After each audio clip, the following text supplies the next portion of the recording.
Hi! Good morning everyone! Buenos dias con ustedes! Mayong adlaw sa atong tanan, magandang maga po sa ating lahat. Today is such a wonderful, productive, and exciting day because today we're going to have a series of a topic to discuss with you in line with food and nutrition. So this webinar will enlighten us on some fundamental know-how in relevance to our health, growth, and development. To start with, let us ask first the guidance of our Almighty Father. So let us put ourselves in the presence of God as we pray, and to be followed by the singing of our Philippine national anthem. Dear God, thank you for the opportunity to meet together. Please help us to come together to make this institution reflect your kingdom. Breathe life into our ideas and decisions. Help us build a team that has love and respect at its heart. Give us the strength to continue working for your kingdom in this time of pandemic. Lord, come give us the inspiration to be the best we can be. May we be a shining example of your goodness and truth within, wherever we are. Inspire our thoughts, discussions, and ideas, and continue to remind us that all that we do here today, all that we accomplish, is for the pursuit of truth for the greater glory of you. We ask these things in your name. Amen. Mga kababayan, ang pambansang awit ng Pilipinas. Kayang magiliw, helas ng sinakanan, alam ng puso, sa titik mo'y buhay. Upang hinirang, kuya ka ng magiting, sa manlulupin, di ka pasisingil, sa nagatak tutok sa simoy at sa langit mong panggaw, ay hinatang tulad, awit sa pagkayang minamahal. Ang islang ng matawad mo'y tagumpay na naghihingi, ang bituin at araw niya kailan pang ay di magtitingin. Lumalang araw ng walhagit pagsinta, mo'y langit sa piling mo. Ang inigaya ng pagkay mga aking, ang mamatay ng dahil sa'yo.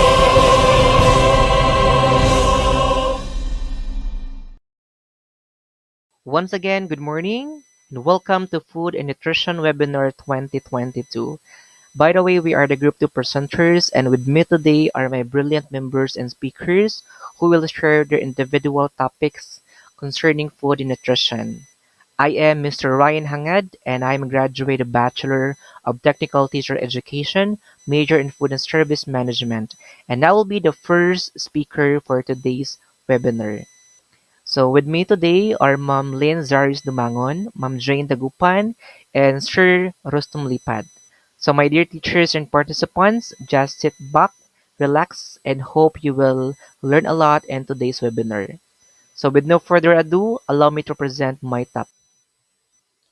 So my topic for today is all about proper nutrition and its effects on one's health. So this will be our learning objectives.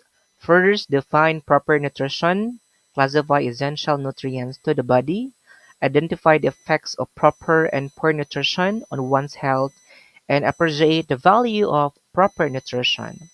So let's begin by defining and knowing the concept of nutrition. So when we say nutrition, it is the process of providing or obtaining the food necessary for health and growth. So in short, when we say nutrition, it is all about eating healthy foods or balanced diet. Now, just like other things, nutrition has also positive and negative side or bad and good side. So we're going to focus on good or proper nutrition. So when we say proper nutrition, it means our body gets all the nutrients it needs to work its best. So definitely once we can get the essential nutrients that our body needs, then definitely we can able to fight off infections and function properly. Now, talking about essential nutrients, let's define as well what is nutrient. So a nutrient is a substance used by an organism to survive, grow, and reproduce. So nutrients must be obtained from our diet since the human body cannot make them. So nutrients can be acquired by eating foods, or I mean from foods, or from liquids, and we can get these nutrients regularly once we eat various foods, because basically our body cannot make nutrients or cannot produce nutrients. That is why in order for us, or in order for our body to get essential nutrients, we need to eat various foods. Now, what are the functions of these nutrients? So first, provide energy. Next, contribute to body structure and regulate chemical processes in the body. So there are essential nutrients that our body needs, okay, to grow, to survive, and develop. So we have fats, the minerals, the water, the carbohydrates, proteins, and vitamins. So these are the six essential nutrients that our body needs. And each essential nutrient has a major functions or roles in our body. So we're going to define and know what are their respective functions and roles. But before that, let's try to know, or to yes, to know the categories of these nutrients, because accordingly nutrients are being categorized into two. So we have micronutrients and macronutrients. So when we say micronutrients, these are the nutrients that a person needs in small doses. So micronutrients consist of vitamins and minerals. So definitely our body is only needed small doses of vitamins and minerals. Okay? So on the other hand, macronutrients are the nutrients that a person needs in larger amounts. So these are the water, the protein, the carbohydrates, and fats. So accordingly, these are the nutrients that we have to intake in a larger amounts. So that is why our body is needed more water. So it's very advisable that we need to drink a lot of water every day, and eat foods that consist or that have carbohydrates and fats or even proteins. Okay, so right now we're going to know the function or the role of every nutrient in our body. So let's begin with protein. So protein, this I mean necessary for tissue formation, reparation, and hormone enzyme production. It is essential for building strong muscles and a healthy immune system. So we can get protein from meats or beans. Okay, so this is also important of our health in our healthy diet, because proteins are made up of chemical building blocks called amino acids. And we know that amino acids can really build and repair muscles and bones and make hormones and enzymes. So they can also be used as an energy source. So next, we have the carbohydrates. So this provide a ready source of energy for the body and provide structural constituents for the formation of cells. So we can get carbohydrates from greens, from breads, and even some drinks. So there's carbohydrates or carbs, or shall we say the sugar molecules. So along with proteins and fats. So these carbohydrates are one of the three main nutrients found in foods and drinks. So our body breaks down carbohydrates into glucose And this glucose or blood sugar is the main source of energy for our body cells, tissues, and organs. Now, the next essential nutrient is fat. So these fats provide stored energy for the body, functions as structural components of cells, and signaling molecules for proper cellular communication. It provides insulation to vital organs and works to maintain body temperature. Basically, we can get fats from meat, dairy creams, and milk, and other foods that have or contain fats. So these fats are a type of nutrient that we can get from our diet. So it is essential to eat some fats, though it is also harmful to eat too much. So the fats that we eat and give in our so the fats we eat give our body energy that it needs to work properly. So during exercise, our body uses calories from carbohydrates we have eaten. All right, so the next one is vitamins. So vitamins regulate body processes and promote normal body system functions. As we all know, we have different vitamins from vitamin E, B, and a lot more. So in each type of vitamin, it has also corresponding functions in our body. So we can get vitamins from different foods, most especially in fruits and vegetables. Okay, so the next one we have the minerals. So regulate body processes. So these are necessary for proper cellular function and comprise body tissue. So minerals play a vital role as well in our body because each type of mineral has also basic function in our body, just like potassium, magnesium, calcium, zinc, and many more. So we can also get minerals from fruits, from vegetables, and most especially from seafoods. And the last one we have that water.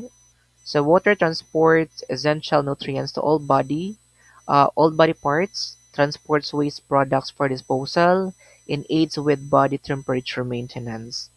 So we can get water aside from the literal water that we drink. So we can also get water from eating various vegetables and fruits. Okay, if you're going to check this picture, so just like cucumber, that has 96% of water, celery, lettuce, tomato, watermelon, and many more. And now let's talk about the balanced meal, because accordingly, for us to be able to practice balance or have the balanced diet, we should always make it sure that our single meal should have 20% protein-rich foods, 25% fiber-rich carbohydrates, and 50% fruits and vegetables, okay, for every meal, for us to be able to have or practice the balanced diet. Now, how nutrition affects our health.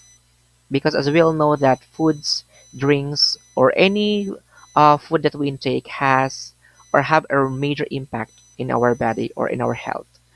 So if we get proper nutrition, then definitely our body or our organs and bodily systems will perform well because essential nutrients are present in our body and each nutrient has a major function or has a role in terms of our systems to function well.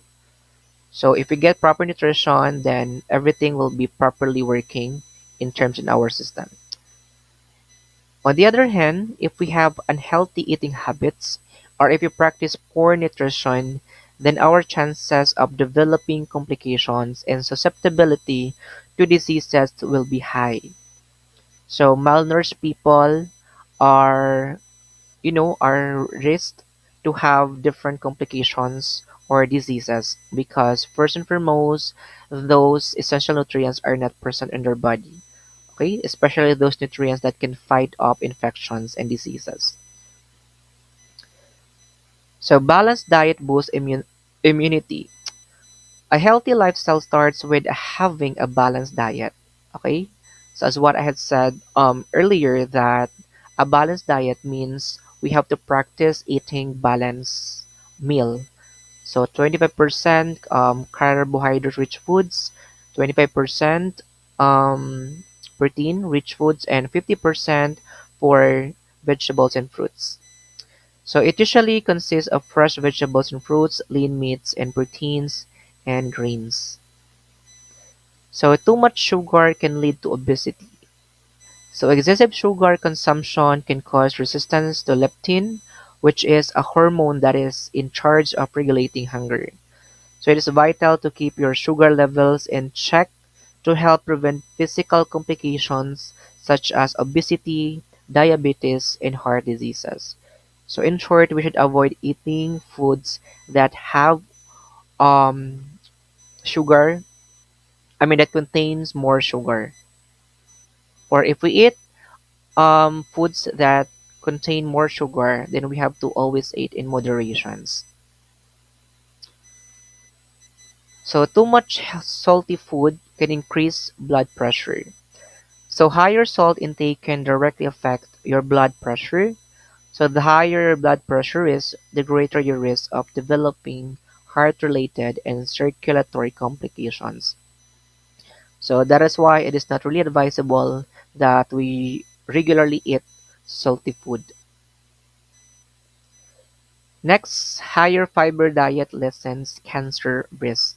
Consuming plenty of fiber in your diet works to reduce your blood cholesterol levels, thus lowering your risk of developing various types of cancer. Next, proper nutrition is linked to better mental health.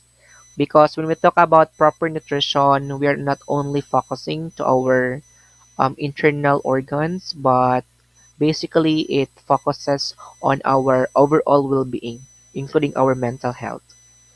So our brain also gets its nutrition from the food we eat. Studies show that increased sugar levels can lead to mood disorders and symptoms of depression. So it's best to keep your sugar intake under control for optimum mental health. Now, these are the additional effects of nutrition. If we practice good or proper nutrition, then we can improve our health and wellness, improve energy and mental clarity, improve sleep. We can have this healthy bones and teeth, and weight reduction. On the other hand, if we practice poor or bad nutrition, then it can affect greatly our health in many ways. Not only can it lead to certain diseases, but it can also affect our mental health, energy levels, complexion, etc. In the short term, poor nutrition can contribute to stress, tiredness, and our capacity to work. That is why it is really important that we should be aware of the foods that we eat or that we intake because a single food can have a major impact in our body. So awareness is a key for us to have a better living. All right, so thank you so much for your ears for listening to me. And right now, my dear teachers and participants, we're going to proceed to the next topic and of course to the next presenter. So I would like to ask everyone to welcome our next speaker.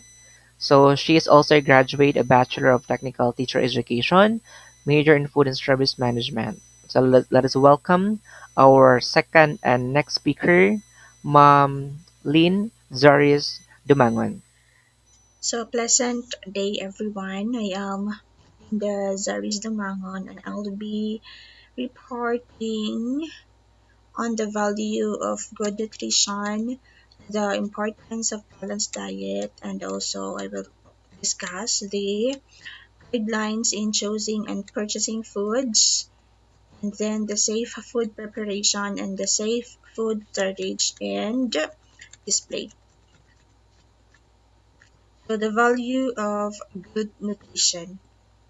So, good nutrition means eating a balanced and healthy diet.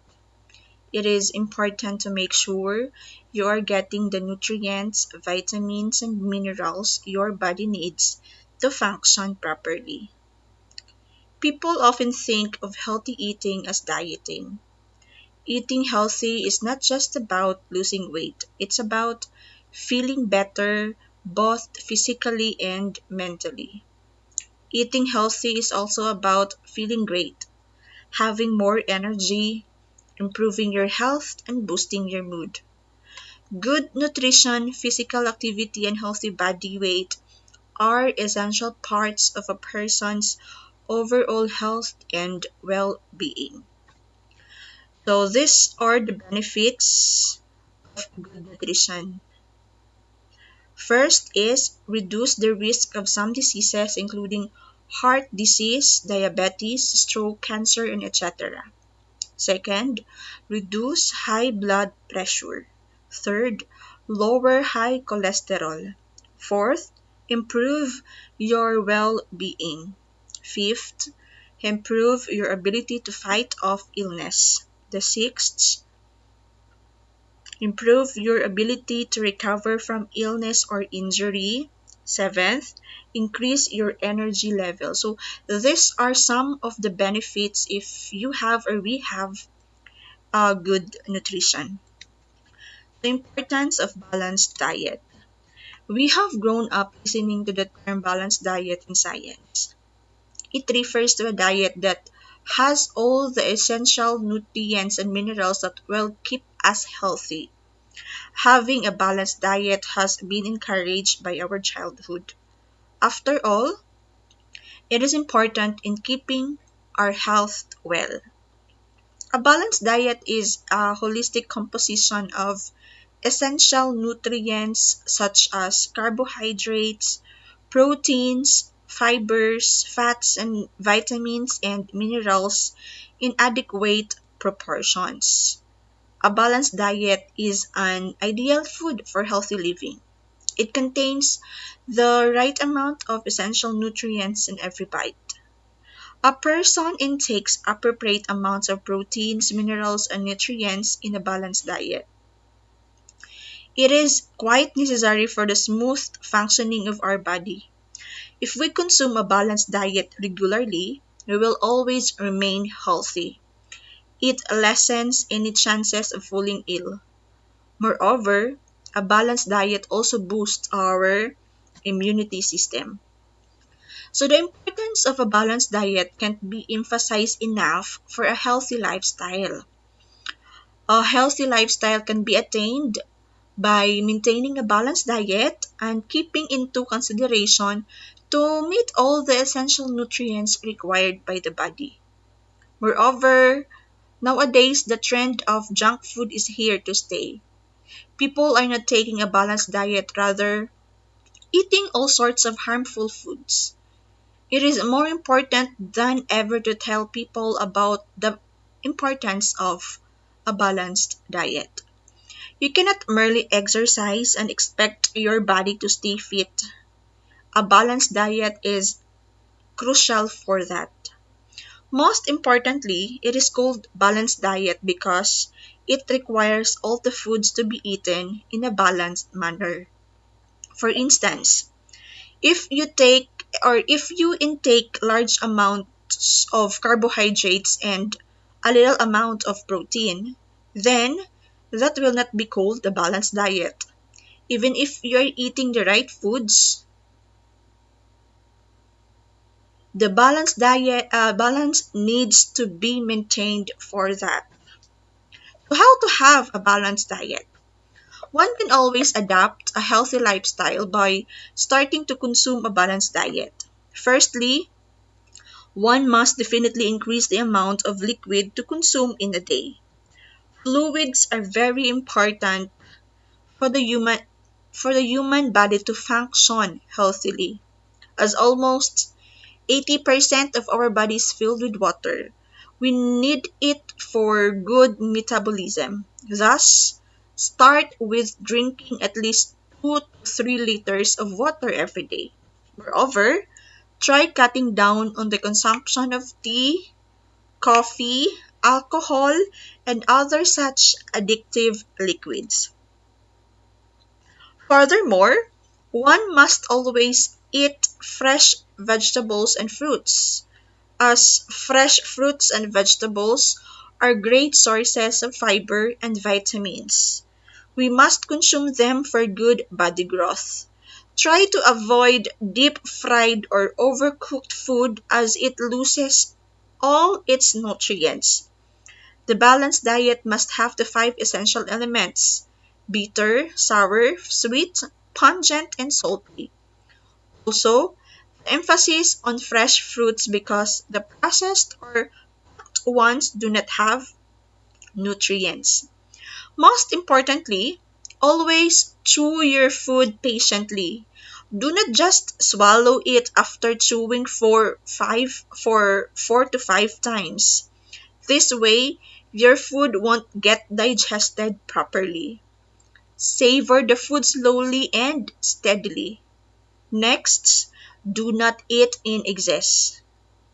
You must know when to draw the line and stop when you don't have the appetite. Therefore, we see how a balanced diet will keep you healthy and fit. It will improve the quality of your life and keep all the illnesses away. So, how to follow balanced diet? First, start by reducing the portion of unhealthy foods in your daily habits.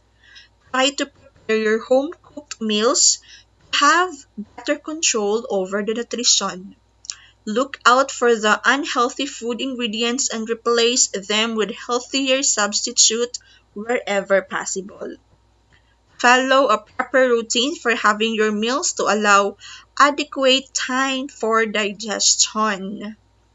And then finally, avoid binging when you are not in the best of spirits, as stress, loneliness, and etc. So these are the guidelines in choosing and purchasing foods.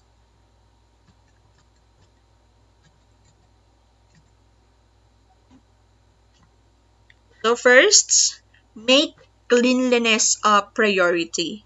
Check for cleanliness and only buy from reputable businesses that follow food safety regulations. Determine the general impression of the facility and make sure it looks and smells clean. If provided, use the hand sanitizer at the store's entrance. Wipe hands and the handle of the shopping cart. Clean hands before sampling food. Either bring moist towelettes or carry a bottle of hand sanitizer to use before you taste any samples. If you use reusable grocery bags, wash them often. Now, next guideline is shop in order. Gather non-perishable items first. Then, select refrigerated and frozen items. Stop at the deli counter last. Place deli meats near the cold items in your grocery cart. Deli meats, these are the meat or cured or pre-cooked meats that can be served either hot or cold.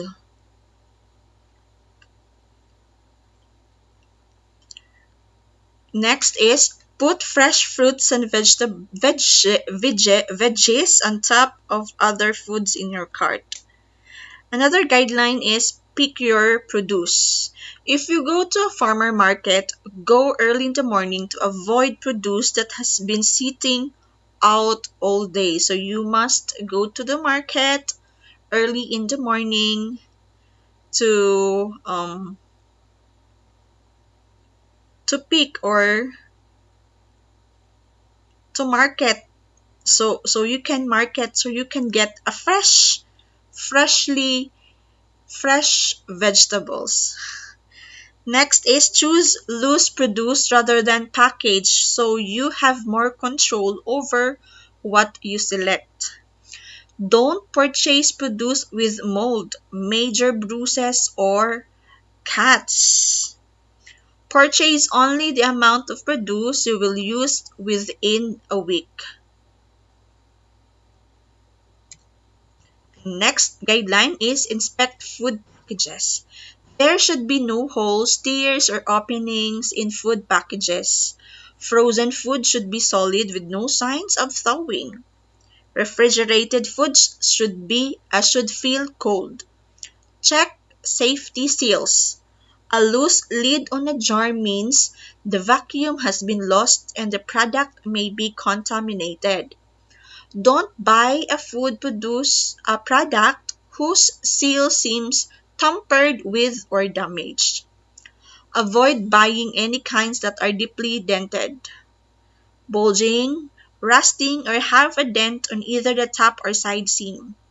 Deeply dented or bulging cans may be warning sign of botulism, while cans with a sharp dent may damage the seam and allow bacteria to enter the can. So botulism is a rare but serious illness caused by a toxin but that attacks the body's nerves and causes difficulty breathing, muscle paralysis, and even death. So another guideline is to check dairy and milk products. When buying dairy products, choose cartons and containers that are cold. They usually put in a chiller to maintain the coldness or the coolness of the milk or dairy products. Make sure the eggs are clean and aren't broken or cracked. Next is buy milk and other dairy products toward the end of your shopping trip. This will lessen the time these items are out of refrigeration. Another guideline is be selective with fish and seafood. Buy fish from reputable sources such as grocery stores and seafood markets. Check for proper refrigeration of fresh meat, fresh fish. Look to see that flesh is shiny and firm, not separating from the bone. The odor is fresh and mild rather than overly fishy. So make sure packaged seafood is well packed in ice, that packages are tightly sealed and free of dents and tears. Avoid packages containing ice crystals. This is a sign that seafood has previously thawed.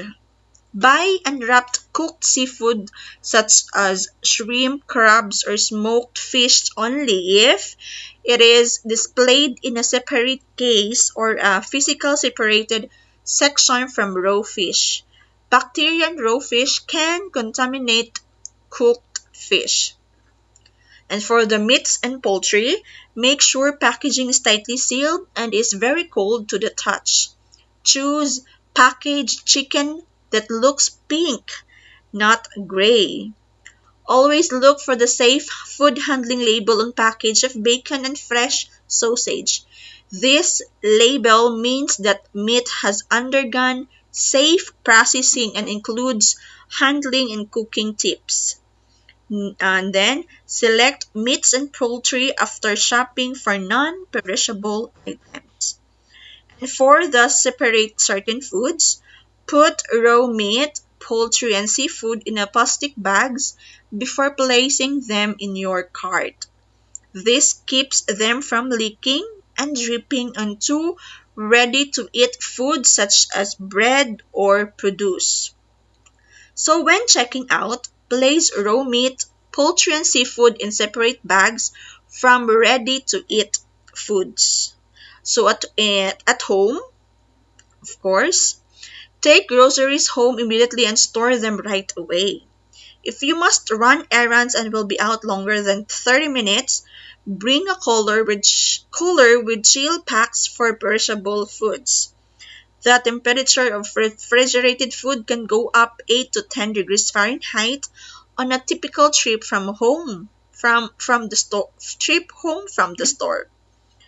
Perishable foods must be refrigerated within 2 hours and only 1 hour if it is over 90 degrees Fahrenheit outside.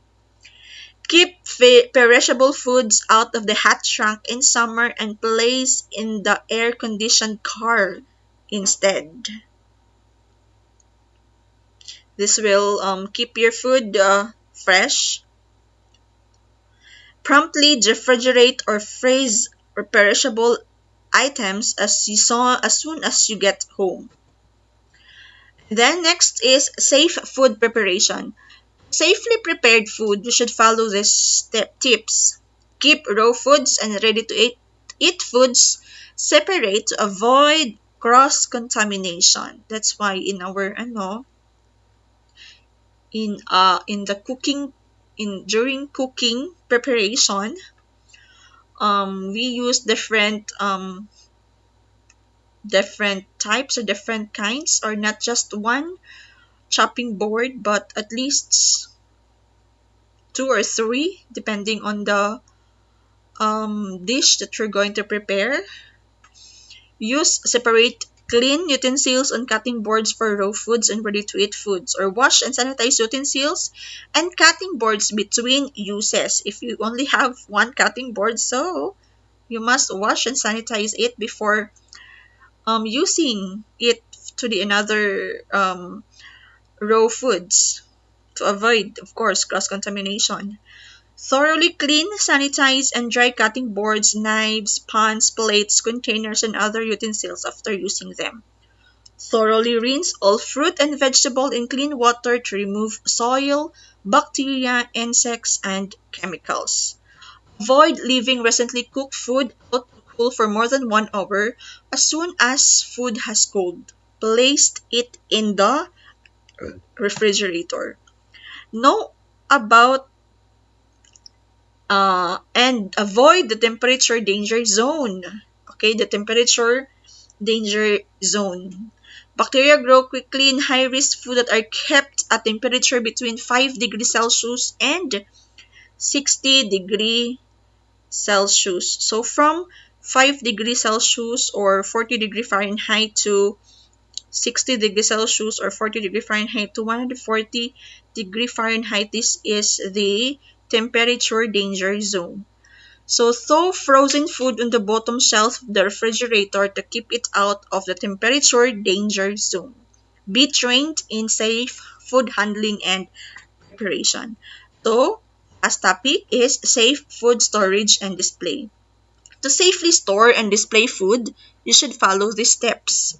Keep raw foods and ready to eat food separate to avoid cross contamination. Store food in a clean, food grade storage containers. Don't store foods in opened cans. Make sure food storage containers have not been used to store things other than food, and wash and sanitize them before use. Don't reuse containers that are only meant to be used once. If a reusable container is in poor condition, throw it out. Cover food with tight-fitting lids, foil, or plastic film to protect the food from dust, insects, and cross-contamination. Wash and rinse any garnishes used on food. Store food in areas specially designed for food storage, such as refrigerators, cool rooms, pantries, and food storerooms.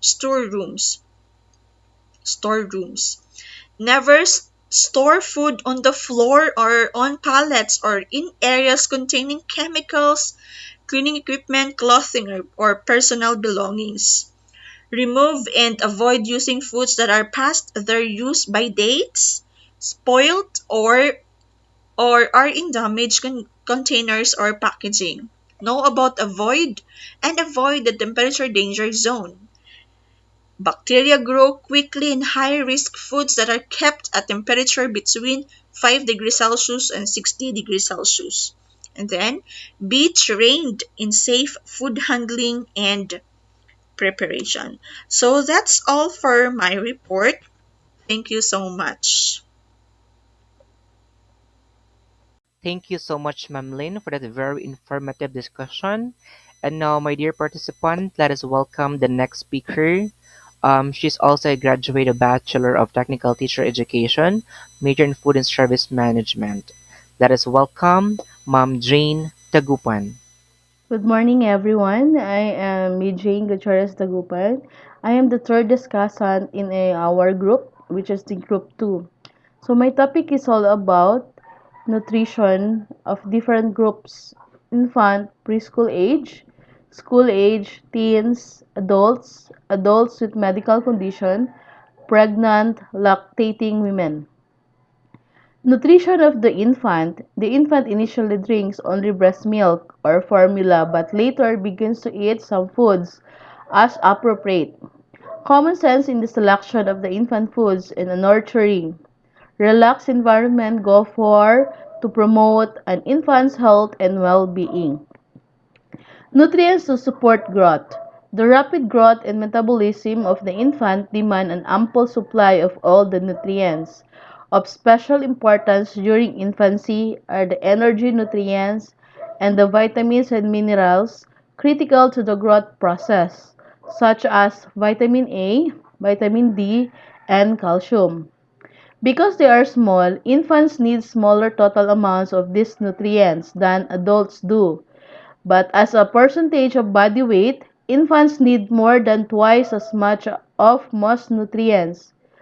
Infants require about 100 calories per kilogram of body weight per day. Most adults require fewer than 40. Water, one of the most important nutrients for infants, as for everyone, is water. The younger a child is, the more of the child's body weight is water. Breast milk or infant formula normally provides enough water to replace fluid losses in a healthy infant. Breast milk. Breast milk excels as a source of nutrients for the young infant. Provides all the nutrients a healthy infant needs for the first 6 months of life. It provides many other health benefits as well. Energy nutrients. The distribution of energy nutrients in breast milk differs dramatically from the balance recommended for adults. Vitamins and minerals. The vitamins content of a breast milk of a well-nourished mother is ample. As for minerals, the calcium content of breast milk is ideal for infant bone new growth and calcium is well absorbed. So this is the infant development recommendation for foods. Age months 0 to 4 feeding skills turn head toward an object that brushes cheek. Initially swallows using back of tongue, gradually begins to swallow using front of tongue as well. Strong reflex extrusion to push food out during first to 2 3 months. So the food introduced into the diet is feed breast milk or infant formula. Next is 4 to 6 months. Extrusion reflex diminishes and the ability to swallow non-liquid food developments. Indicates desire for food by opening mouth and leaning forward. Indicates satiety or disinterest by turning away the leaning back. Sits erect with support of 6 months. Begins chewing action. Begins hand to mouth. Grabs objects with a palm of hand. So the food introduced diet is begin iron fortified cereal mix with breast milk formula or water. Begin pureed meats, legumes, vegetables, and fruits. So 6 to 8 months, the feeding skills is able to feed finger foods, develops pincher finger to thumb grabs, begins to drink from cup. So the food introduced into the diet is begin textured vegetables and fruits, begin unsweetened diluted fruit juices from cup.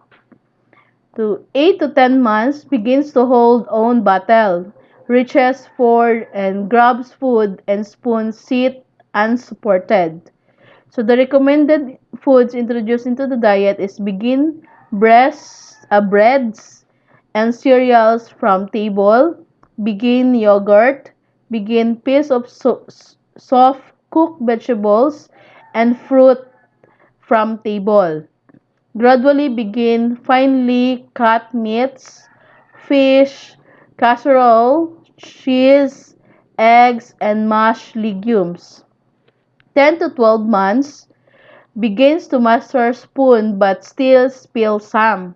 So the recommended introduced into the diet is gradually increase portion sizes.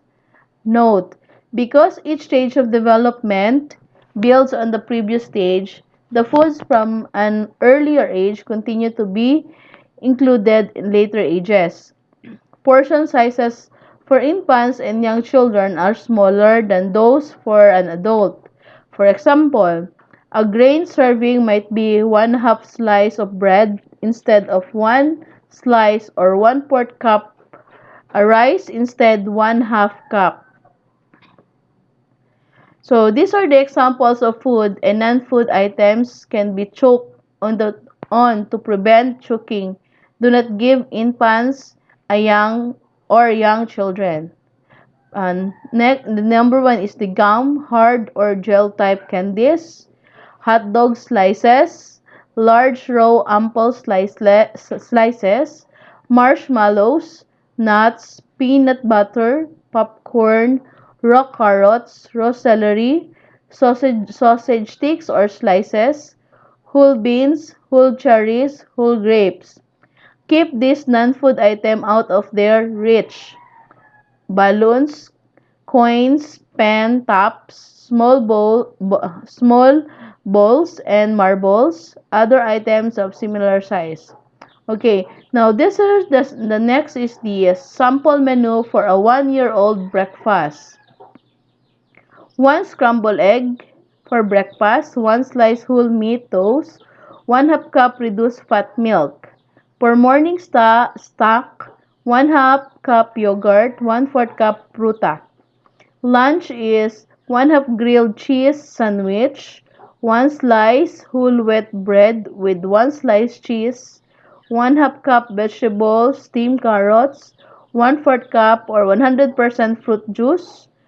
Afternoon snack, one half cup fruits, one half cup toasted oatmeal. For dinner, 1 ounce chopped meat or one-fourth cup well-cooked mashed legumes, one half cup rice or pasta, one half cup vegetables, chopped broccoli, or one half reduced fat milk. Note, this sample menu provides about 1,000 calories, include citrus fruits, melons, and berries. Include dark green, leafy, and deep yellow vegetables. In summary, the primary food for infants during the first 12 months is either breast milk or iron-fortified formula.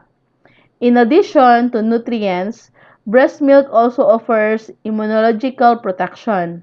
At about 4 to 6 months, infants should gradually begin eating solid foods.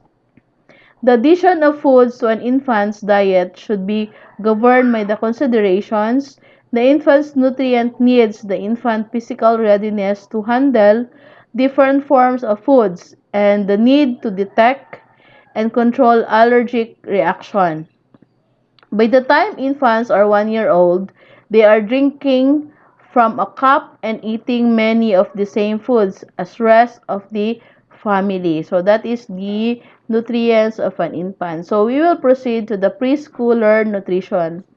Preschooler age children ages 3 to 5 are still developing their eating habits and need encouragement to eat healthy meals and snacks. These children are eager to learn. They will often imitate eating behaviors of adults. They need supervision at mealtime as they are still working on chewing and swallowing skills. Okay, these are some helpful mealtime hints for preschool age children. Make meals, give regularly scheduled snacks, and limit unplanned eating. Discourage poor behavior of mealtime. Focus on eating, not playing with food or playing at the dinner table. Running or playing while eating can cause a child to choke. Have your child sit when eating. Keep offering a variety of foods. Have the attitude that sooner or later your child will learn to eat almost all foods. Make mealtime as pleasant as possible. Don't put pressure on your child to eat. Don't force your child to clean his or her plate. This may lead to overeating, which can cause your child to gain too much weight. Children will be hungry at mealtime if snacks have been limited during the day. Provide example of healthy eating habits. Preschoolers copy what they see their parents doing. If you have unhealthy eating habits, your child will not learn to eat healthy. Okay, this is the healthy food choices. Grains.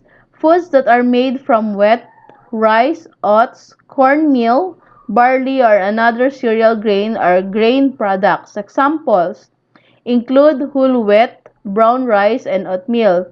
Aim for mostly whole grains. For vegetables, vary your vegetables. Choose a variety of colorful vegetables. This can include dark green, red, and orange vegetables, legumes, peas, and beans, and starchy vegetables. Fruits. Any fruits or 100% fruit juice counts as part of the fruit group. Fruits may be fresh, canned, frozen, or dried, and may be whole, cut up, or pureed. The American Academy of the Pediatrics recommends no more than 4 ounces of juice per day for children 1 to 3 years of age and 4 to 6 ounces per day for children 4 to 6 years of age. Next is the dairy. Milk products and many foods made from milk are considered part of this food group. Focus on fat-free or low-fat products as well as those that are high in calcium. Protein, go lean on protein. Choose a low-fat or lean meats and poultry. Vary your protein routine. Choose more fish, nuts, seeds, peas, and beans. Oils are not a food group, yet some like nuts oils have essential nutrients and can be included in the diet. Animal fats, which are solid fats, should be avoided. Encourage exercise and everyday physical activity with a healthy dietary plan. Okay, this is the nutrition and activity tips. Try to control when and where food is eaten by your children by providing regular daily meal times. Include social interaction and demonstrate healthy eating behaviors. Involve children in the choosing and preparing of foods. Teach them to make healthy choices by helping them to pick foods nutritious base. Select foods with these nutrients when possible: calcium, magnesium, potassium, and fiber. Parents are encouraged to provide recommended serving sizes for children. Parents are encouraged to limit children's screen time to less than 2 hours daily. Instead, encourage activities with that call for more movement. Children and adolescents need at least 60 minutes of moderate and vigorous physical activity on most days for good health and fitness and for healthy weight during growth. To prevent dehydration, encourage children to drink fluid regularly during physical activity and drink several glasses of water or other fluid after physical activity is completed. Always talk with your child's healthcare provider regarding his or her healthy diet and exercise requirements. Okay, this table estimated daily calorie needs for children. So children 2 to 3 years old, sedentary 100, active is 1,400.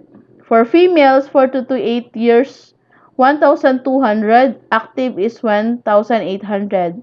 9 to 12 years, 1,400 to if active, 2,200.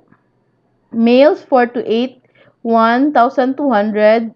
if active, 2,000. 9 to 13 year, 1,600, and active 2,600. Sedentary describes a lifestyle that includes only activities typically of day-to-day life. When we talk about active describes as a lifestyle that includes at least 60 minutes per day of moderate physical activity, equivalent to walking more than 3 miles per day or 3 to 4 miles per hour, in addition to the activities of day-to-day life. Okay, the next table is the school lunch patterns for different ages. Okay, we have the food group,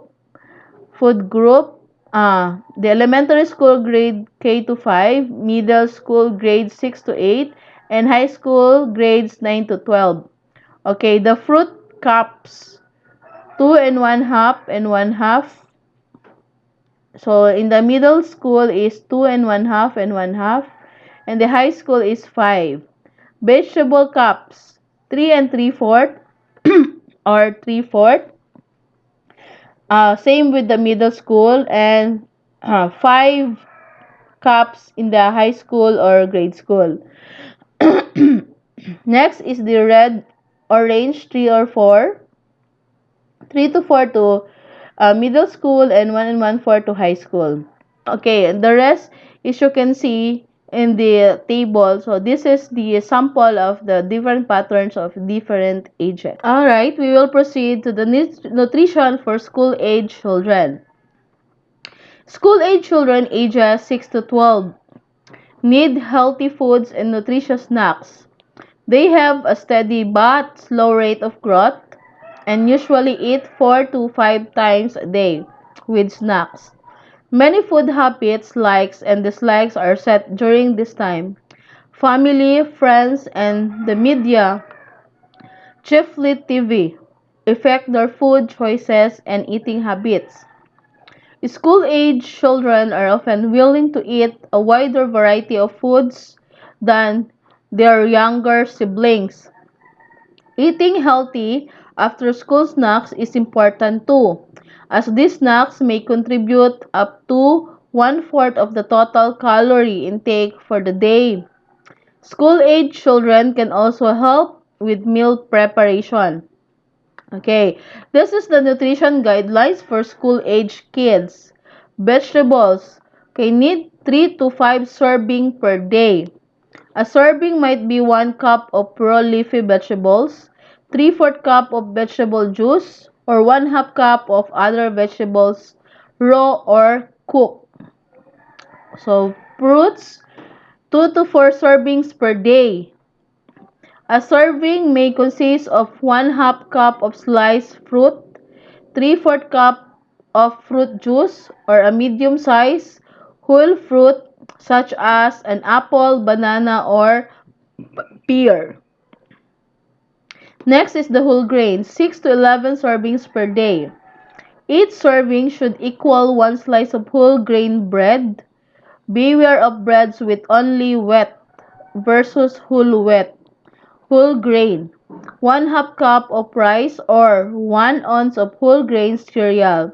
Stay away from high sugar cereals. Protein, 2 to 3 serving of 2 to 3 ounces of cooked lean meat, poultry, or fish per day. A serving in this group may be also consist of 1/2 cup of cooked dry beans, 1 egg, or 2 tablespoons of peanut butter for each ounce of lean meat. Dairy products, 2 to 3 servings cups per day of low-fat milk or yogurt or natural cheese. 1/2 ounces, 1 serving. The zinc. Studies indicate that zinc may improve memory and school performance, especially in boys. Good sources of zinc are oysters, beef, pork, liver, dried beans, and peas. Whole grains, fortified cereals, nuts, milk, cocoa, and poultry. Water, 6 to 8 glasses each day.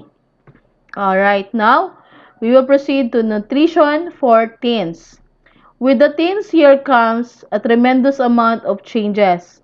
Your teen will grow emotionally, functionally, and intellectually, developing a sense of independence, identity, and self-esteem. In general, your teen should eat a varied diet including fruits and vegetables every day. Your teen should eat 2 cups of fruit and 2 and 1/2 cups of vegetable every day for a 2000 calorie diet. 1300 milligrams of calcium daily. Your teen should eat 3 1 cup serving of low-fat or fat-free calcium-rich foods every day. Good sources include yogurt or milk. 1 cup equivalent includes 1/2 ounces of low-fat cheddar cheese or 2 ounces of fat-free American cheese. Protein to build muscles and organs.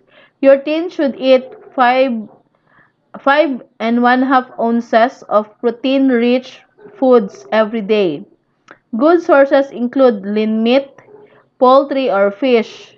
1 ounce equivalents of another protein source include 1/2 cup of beans or tofu, 1 egg, 1 tablespoon of peanut butter, and 1/2 ounce of nuts or seeds. Whole grains for energy. Teens should get 6 ounces of grains every day. 1 ounce equivalent include 1 slice of whole grain bread, 1/2 cup of whole grain pasta or brown rice, 1 cup of bulgur or 1 cup of whole grain breakfast cereal. Iron-rich foods. Boys double their lean body mass between the ages of 10 and 17, needing iron to support their growth. Girls need iron for growth too, and to replace blood they lost through menstruation.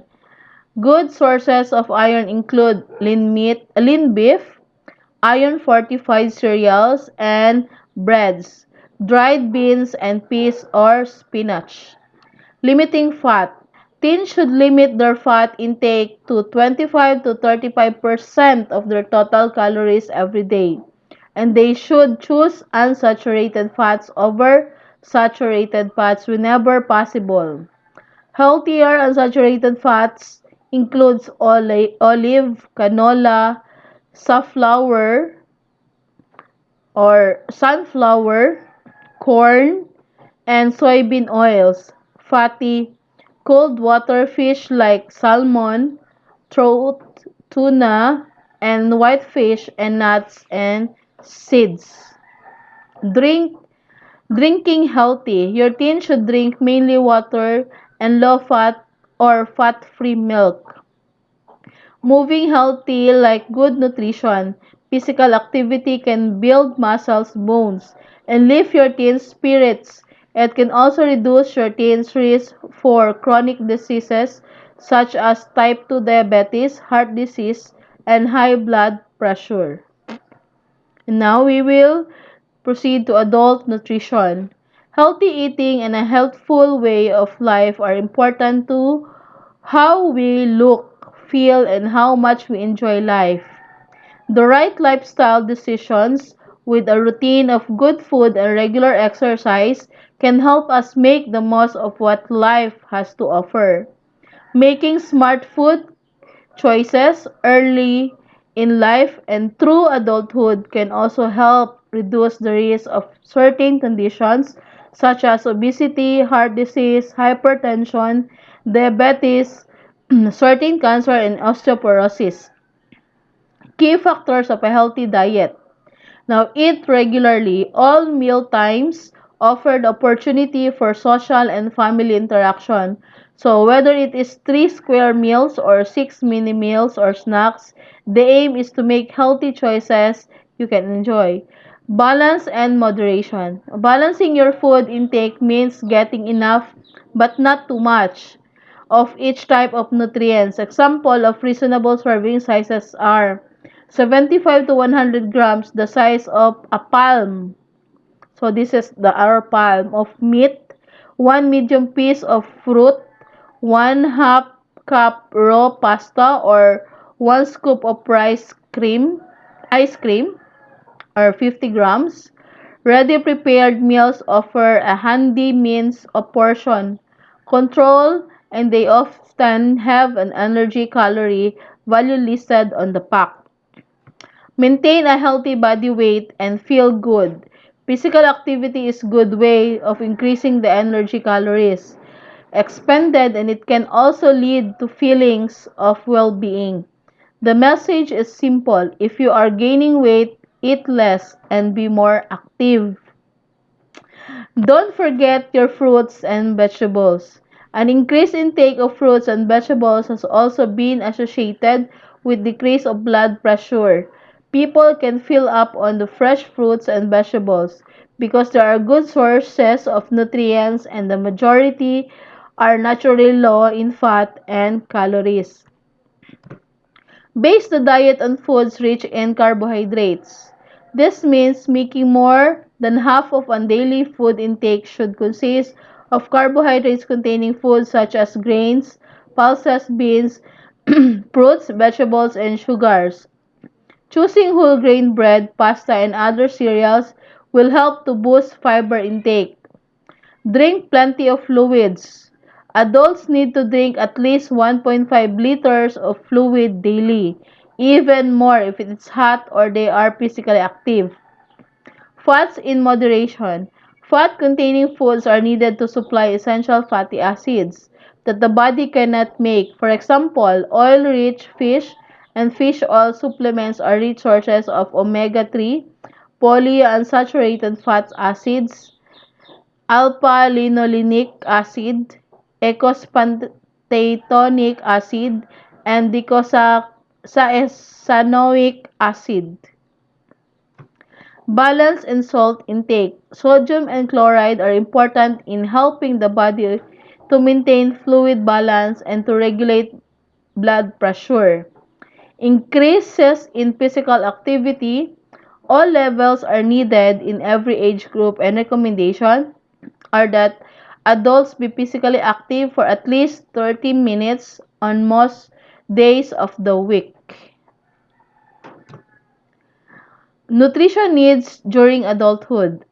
Adults should maintain in a diet that incorporate whole grains, fruits, vegetables, lean protein, and low-fat or non-fat dairy products, while limiting unhealthy fats, processed foods, and sugars. Weight management can be a major nutrition-related concern for adults, a key factor in achieving health and wellness. Energy allowance during lactation.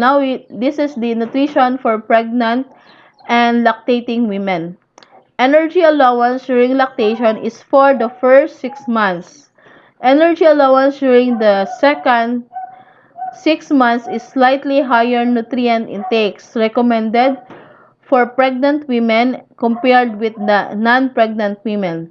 To meet the high nutrients demands of pregnancy, a woman must take careful food choices, but her body will also do its part by maximizing nutrient absorption and minimizing losses. Energy, carbohydrates, protein, and fat energy need change as pregnancy progresses. In the first trimester, the pregnant woman needs no additional energy, but as pregnancy progresses, her energy needs rise. She requires an additional 340 calories daily during the second trimester and an extra 450 calories each day during the third trimester. Well-nourished pregnant women meet these demands for more energy in 14 several ways. Some eat more foods, some reduce their activity, and some store less of their food energy as fat. A woman can easily meet the need for extra calories by selecting more nutrient-dense foods from the 5 food groups. Okay, this table is the daily food choices for pregnancy, second and third trimester, and lactation. Breakfast, one whole wet English muffin, or then 2 tablespoon peanut butter, 1 cup low-fat vanilla yogurt, 1/2 cup fresh strawberries, 1 cup orange juice, midnight snack, 1/2 cup cranberry juice, and 1 ounce pretzels. For lunch, sandwich tuna salad on whole wheat bread and 1/2 carrot sticks, 1 cup loaf of fat. And this for dinner, chicken cacciatore, 3 ounce chicken, 1/2 cup stewed tomatoes, 1 cup rice, 1 cup summer squash, 1/2 cup salad spinach, mushrooms, carrots, 1 tablespoon salad dressing, 1 slice Italian bread, and 2 tablespoons of margarine or 1 cup milk. So that's all. Thank you. Alright, thank you so much, Ma'am Jane, for that very interesting and informative topics. And now, ladies and gentlemen, my dear participants, let us welcome our next and last speaker for today's webinar. He is also a graduate of Bachelor of Technical Teacher Education, major in Food and Service Management. Let us all welcome Mr. Rustom Lipad. Buenos dias, amigo y amiga. Good morning, everyone. Today, we're going to discuss about the new topic and the last topic in Group 2, which is the malnutrition and what specific program that the Philippine government gave it to the malnutrition problem here in the Philippines. So let's talk about malnutrition. So malnutrition is a very popular problem that we face today.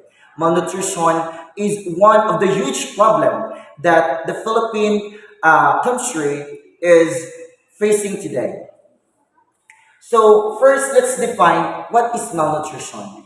So malnutrition refers to deficiencies, excesses, or imbalances in a person's intake of energy and or nutrients. The term malnutrition covers two broad groups of conditions. One is undernutrition, which includes stunting or low height for age, wasting, low weight for height, underweight, low weight for age, and micronutrient deficiencies or insufficiencies or a lack of important vitamins and minerals. Now, what are the consequences of malnutrition if we cannot solve this problem? So, malnutrition affects people in every country. Around 1.9 billion adults worldwide are overweight, while 462 million are underweight. An estimated 41 million children under the age of 5 years old are overweight or obese, while some 159 million are stunted and 50 million are wasted. Adding to this burden are the 528 million or 29% of women of reproductive age around the world affected by anemia, for which approximately half would be amenable to iron supplementation. Now, before we go further, let's have first discuss the type of malnutrition that we are facing today. So malnutrition is a group of condition in children and adults generally related to poor quality or insufficient quantity of nutrients intake, absorption, or utilization. Now, the first malnutrition that we have is the protein energy malnutrition. It is resulting from the deficiencies in any or all nutrients. So, in other words, you are lack of all the nutrients that needed in your body. The second malnutrition is we have the micronutrient deficiencies diseases. It is resulting from a deficiency of specific micronutrients. So the micronutrients deficiencies or diseases, it is primary problem that the young children facing today. Now, what is the status of malnutrition in the Philippines? So let's discuss about it because it is very important. So every day, 95 children in the Philippines die from malnutrition. 27 out of 1,000 Filipino children do not get past their fifth birthday. A third of Filipino children are stunted or short for their age. Stunting after 2 years of age can be permanent, irreversible, and even fatal. Now, what is the malnutrition in the Philippines? So data showed that the 4,844 Filipinos died of malnutrition from January to October last year, compared to 3,514 in the same period in 2020, or a growth of 37.85% in 2021. Local economists believe this reflected government's failure to respond to the health and nutrition needs of Filipinos, not only during the pandemic, but also during the non-pandemic year. So here in the Philippines, in 2021, we recorded a high numbers of malnutrition compared to the previous year. Because we face the health crisis due to pandemic, the numbers of the malnutrition here in the Philippines is still arising. Now, data obtained from the Philippine Statistic Authority showed that death caused by malnutrition have not breached the 4,000 level prior to 2021. Data showed that this is the highest since 2006, when 2,276 Filipinos died of malnutrition. Now, prior to January to October period last year, the highest was in 2019, when there were 3,827 deaths caused by malnutrition. This was followed by 2018 and 2017, when there were 3,645 and 3,582 deaths caused by malnutrition respectively. Now, the Philippine Statistic Authority data showed 2011 recorded the lowest number of deaths caused by malnutrition at 1,806, followed by 2007 at 2,007 deaths, and 2009 at 2,126 deaths.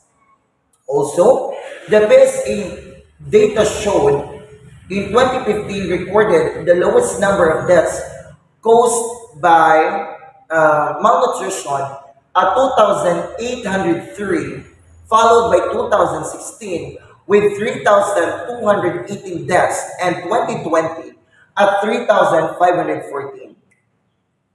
Now, what will be the solution with this problem? Is the malnutrition is still have a remedy to solve this? Now, the UNICEF of the Philippines help the Philippines government deliver services and systems that give every child a fair chance in life. From the first 1,000 days of child's life, from pregnancy to 2 years old, to their adolescence, they work with our partners to deliver inclusive access to age appropriate, culturally sensitive, gender responsive, and disaster resilient health, nutrition, and water, sanitation, and hygiene, or WASH programs and interventions, including emergency situations, especially for the most vulnerable children, adolescents, and women. Adding up, the UNICEF supports the government to implement integrated approaches in the areas of social protection, child protection, health, hygiene and sanitation, nutrition, and early childhood care and development. Now, what will be the government programs for malnutrition here in the country Philippines? So, many bills attempting to address the state of hunger and malnutrition in the Philippines have been brought before Congress, but precious a few have been enacted into law. However, initiatives addressing hunger and malnutrition have been slightly more numerous among government agencies. An ecosystem of laws, aside from the Zero Hunger Bill, several existing laws have been flagged as helping fight malnutrition.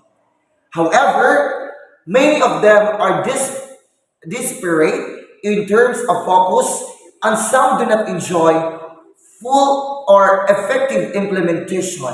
Mentioned bills include one, the Executive Order 51 or the milk code. So as you observe that some schools nowadays, they give free milk, fresh milk to the children from kindergarten to grade 2 students.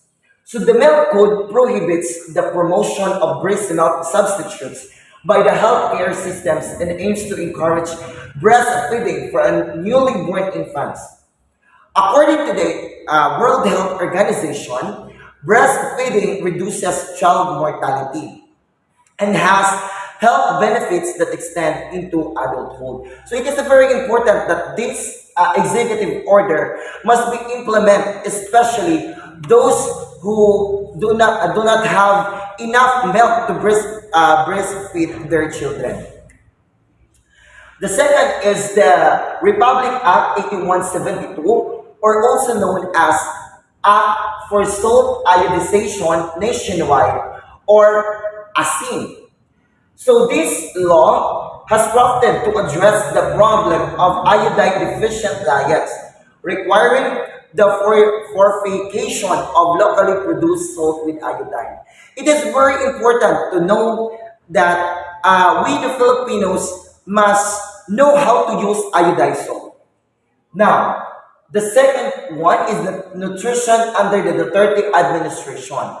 This is the public-private program from 2017 to 2022. In the current proposed strategy of the National Nutrition Council, or NNC, to address the festering problem of malnutrition, flood issues in PPAN included micronutrient deficiencies, food insecurity, growing rates of adult obesity, and malnutrition among poor infants and young children. Embedded in the last issue in the low rate of exclusive breastfeeding in the first 6 months of child's life. Now, in Republic Act 11037, or also known as Masustansyang Pagkain para sa Batang Filipino Act, it is an act that recently signed law calls on various government agencies to implement national feeding programs, mitigating both caloric and micronutrient deficiencies. The law hopes to feed children currently in school or in a daycare. So, as we observe, the daycare and the grade 1 or grade 2 students, they adhere this kind of program. They have the feeding programs that render in their different schools or establishments. Now, the tax reform for acceleration and inclusion. As found by the FNRI's National Nutrition Surveys, adult obesity has seen as an upward trend. To address this, Train imposes an excise tax on sugar sweetened beverage to discourage consumption. Additionally, President Rodrigo Duterte hopes to impose a new requirement for sugar sweetened beverages to have labels warning about their sugar content. So, the consumption of sugar also help us to have malnutrition. So, laging tandaan, ang paggamit ng asukal ay dapat may katamtaman. Now, thank you for listening. Again, my name is Rustom Elibhad. Lagi nating tandaan na ang kalusugan ay ingatan. Maraming salamat po. There you have it, ladies and gentlemen, my dear participants. Thank you so much for your participation and for active listening. So again, we are the Group 2 presenters, and hopefully you've learned a lot for today's webinar. So again, thank you so much. Have a great day and always stay safe. Bye for now.